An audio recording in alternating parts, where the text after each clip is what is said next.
നമ്മളെ തകർച്ചയിലേക്ക് തള്ളിവിട്ടവരുടെ മുന്നിൽ, നമ്മളെ തള്ളിപ്പറഞ്ഞവരുടെ മുന്നിൽ, ഉപേക്ഷിച്ചവരുടെ മുന്നിൽ, നമ്മളെ പരാജയപ്പെടുത്തിയെന്ന് അഭിമാനിക്കുന്നവരുടെ മുന്നിൽ, കളിയാക്കിയവരുടെ മുന്നിൽ, നമ്മളെ പിന്നിൽ നിന്ന് ചലിച്ചവരുടെയും ഒറ്റിയവരുടെയും മുന്നിൽ ജയിച്ചു കാണിക്കണം. നിരാശ കൊണ്ടല്ല, മരണം കൊണ്ടല്ല, വിജയം കൊണ്ടുള്ള മധുരമായ പ്രതികാരം. ഫ്രാങ്ക് സിനാട്ര പറഞ്ഞതുപോലെ വിജയം കൊണ്ടുള്ള ഏറ്റവും മഹത്തായ പ്രതികാരം തീർക്കണം. നെഗറ്റീവ് മനുഷ്യരുടെ പിടിവലികളെ നിങ്ങളുടെ നേട്ടങ്ങളിലൂടെ മറികടക്കണം. പ്രിയപ്പെട്ട പ്രേക്ഷകരെ, ഏതു നിമിഷവും നിങ്ങൾ പിന്നിൽ നിന്ന് ഒരടി പ്രതീക്ഷിച്ചു തന്നെ നടക്കണം. പക്ഷെ അപ്പോഴും നിങ്ങളുടെ കണ്ണുകൾ മുന്നോട്ട് തന്നെയാവും. നിങ്ങളുടെ ലക്ഷ്യങ്ങളിലേക്ക് എത്തിക്കഴിഞ്ഞതിനു ശേഷം സാവധാനമൊന്ന് തിരിഞ്ഞു നോക്കുക.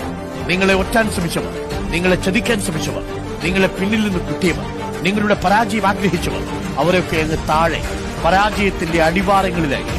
അവരെ നോക്കി സൗമ്യമായി ഒന്ന് മന്ദഹസിക്കുക. ഏതു പ്രഭാതവും ഏതു ദിവസവും കഠിനമാണെന്ന് തോന്നിയാലും ആ